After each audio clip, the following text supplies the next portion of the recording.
Gift എന്നുള്ളത് ആർക്ക് അങ്ങോട്ട് കൊടുത്താലും ഇങ്ങോട്ട് കിട്ടിയാലും നമുക്ക് ഭയങ്കര എക്സൈറ്റ്മെൻ്റ് ഉള്ള കാര്യമാണ്.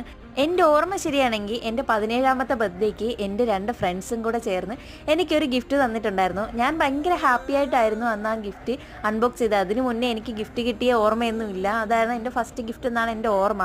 അപ്പോൾ ഞാൻ ഭയങ്കര എക്സൈറ്റ്മെൻറ്റോടു കൂടി എൻ്റെ ഗിഫ്റ്റ് ഞാൻ അൺബോക്സ് ചെയ്ത് നോക്കിയപ്പോഴത്തേന് എൻ്റെ കയ്യിലുള്ള സാധനങ്ങൾ പോലത്തെ സാധനങ്ങളെന്നാണ് ഞാൻ ആദ്യം വിചാരിച്ചത്. പക്ഷേ കുറച്ചുകൂടെ ഒന്ന് എടുത്തു നോക്കിയപ്പോഴാണ് എനിക്ക് മനസ്സിലായത് എൻ്റെ തന്നെ സാധനങ്ങൾ എൻ്റെ കബോർഡിൽ നിന്ന് ഞാനറിയാതെ എടുത്തിട്ട് അവരത് റാപ്പ് ചെയ്താണ് എനിക്ക് തന്നേന്ന്.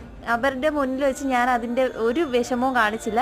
ഞാൻ ഓക്കെ എന്ന് പറഞ്ഞ് ചിരിച്ച് അതിനെ കൊണ്ട് തിരിച്ച് എൻ്റെ കബോർഡിൽ ഞാൻ വെച്ച സമയത്ത് ഞാൻ പോലും അറിയാതെ എൻ്റെ കണ്ണിൽ നിന്ന് ഇങ്ങനെ കണ്ണുനീരൊഴുകിയായിരുന്നു. എൻ്റെ ഫസ്റ്റ് ഗിഫ്റ്റ് അവർ ഫസ്റ്റായിട്ട് എനിക്ക് ഗിഫ്റ്റ് ചെയ്ത സാധനം എൻ്റെ തന്നെയാണല്ലോ എന്ന് ഓർത്തിട്ടായിരുന്നു. അതിനുശേഷം ഞാൻ ആർക്ക് ഒരു ഗിഫ്റ്റ് കൊടുത്താലും ഇങ്ങനെയുള്ള മണ്ടത്തരങ്ങളൊന്നും ചെയ്യാറില്ല. കാരണം ചിലപ്പോൾ നമ്മൾ നിസ്സാരമെന്ന് കരുതുന്ന കാര്യം മറ്റുള്ളവർക്ക് ഭയങ്കര വിഷമം ഉണ്ടാക്കുമെന്ന് എനിക്കന്നാണ്